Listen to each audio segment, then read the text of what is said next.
How's it going, everyone, and welcome back to another question time video. Today I've got a question from Tricia Kennedy, and she asks, when you are near completion of a project and the client sends you a link to an out-of-the-box design which they love and they hint at not liking the current design which they said yes to, what do you do?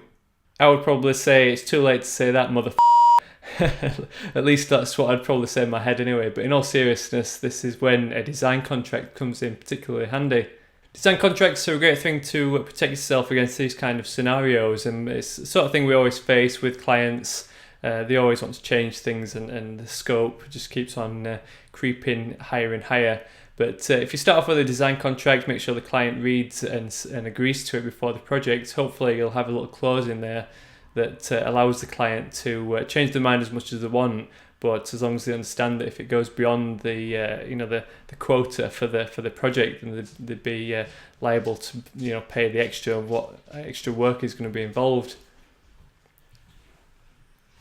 In that sort of situation where it looks like the whole design project would have to be started again, I'd probably say something along the lines that I'd be happy to do that, but because of all the time we've spent so far, we're going to have to work out the extra cost, and usually when money's involved, they usually change their mind and decide to continue on with the current design. But speaking about contracts, I thought that'd be a great opportunity to talk a little bit about contracts in this video and share some links and resources that you might be able to use to get a contract of your own sorted out for either your graphic design or web design business. So the first link I've got is one from 24 Ways. It's quite an old one now. It's a post called Contract Killer that was written by Andy Clark a few years ago. And this is actually the example of contract that I use. It's got all the relevant points in there, but it's written in plain English, so it's easy to understand. I've gone through that and modified certain sections and added bits in and taken bits out that to make it suitable for me. So that's a good place to start if you want to read through and see what kind of things are usually included in a contract. And because it's in plain English, it's easy to understand without all that legal jargon.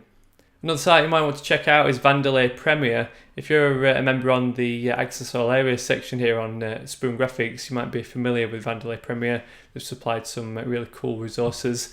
But as part of their freelance starter kit, they've got a web design contract template available.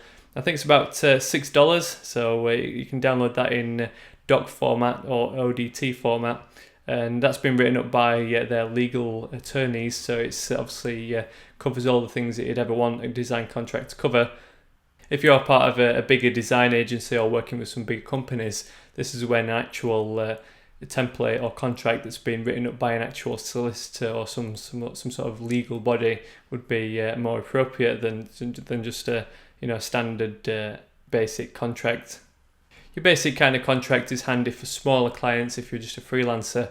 Actually enforcing these rules on the contracts is probably going to be quite difficult and would require some lengthy court processes, but it just lays out the ground rules and just avoids those sticky situations with clients. Then another link I've got for you is a little campaign by Docracy.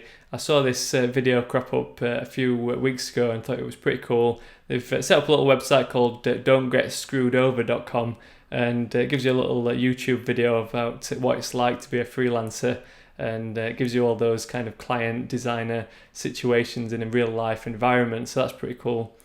Once you've finished watching that video, you can head over to the actual Docracy website, and they've got all these legal templates available to download for free. So there's templates for all sorts of different businesses, but I'm sure you can find a design contract in there somewhere.